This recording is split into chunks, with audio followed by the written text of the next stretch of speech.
একটা জিনিস লিখে রাখেন, মোমবাতিতে ভোট দিলে ফসবে না, অন্য মার্কায় ভোট দিলে ফুসি যাবে। কেন? দুনিয়ার যে মার্কা আছে এগুলো দুনিয়া পর্যন্ত, কবরে যাবে না। কিন্তু এখানে আমরা এমপিও যদি না হয়ে মোমবাতিতে সুন্নিয়তের যে প্রতীক আছে, চেয়ার, একতারা, এগুলোতে ভোট দিলে অন্তত কবরে নবীরে দেখাইতে পারবে। এখন কি বলবেন সুন্নি ভাইয়েরা?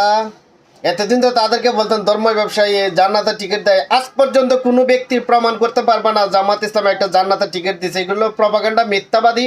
আর মিথ্যাবাদীদের উপর আল্লাহ রাব্বুল আলামিন নালত, আর তাদের অনিবার্য ধ্বংস হবে যারা মিথ্যা প্রপাগান্ডা ছড়ায়।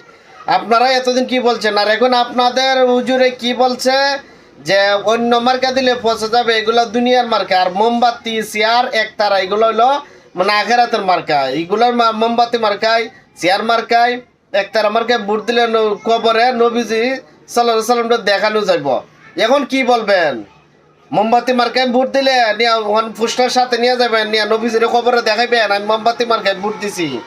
এখন বালাও মানে নিজের বেলা শুলো না, পরের বেলা কিচ্ছু না। এখন ওনারা বলছে, তখন দেখবেন এটারা যুক্তি দিয়া কত মতো দাঁড় করাইব।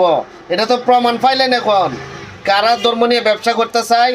এখন আপনাদের কাছে আমি প্রশ্ন রেখে গেলাম, আর কিছু না হোক, মোমবাতি মার্কে ভোট দিলে নিবে যাক আর জিতে যাক, এটা দেখার বিষয় না। চেয়ারও ভোট দিলে চেয়ার ভেঙে যাক, বসা যাক আর না বসা যাক, তা তো সমস্যা না। কিন্তু একতারা মার্কে ভোট দিলে তাদের কাজ হয়ে যাবে, কারণ তারা কিন্তু টুকটুকি বাজাইতে পারে। এই দিকে তারা এক্সপার্ট আছে। কারণ একতারা ভোট দিলে তারা কিন্তু বাউল যোগ্যতা, তারা হইলো মানে ওই যে বাউল থেকে আইছিল, তো এখনো বাউলের ওটা ছাড়তে পারে নাই। দেখেন অনেক ওয়াজ মাহফিলের মধ্যে বাউলের টান মারে। তাই একতারাটা তাদের প্রয়োজন আছে। অন্তত আর যাই করেন না করেন, সবাই একতারা মার্কাটা একটু দেখে নিয়েন, কারণ একতারাটা তাদের কিন্তু অনেক প্রয়োজন। খবরে না দেখাক, বাউলের আসরে, ওয়াজে, ময়দানে তারা এটা কিন্তু দেখাতে পারবে আমাদের একতারা। সবাই ভিডিওটা শেয়ার করবেন, সবারই দেখার সুযোগ করে দিয়েন ওনার কথাগুলো।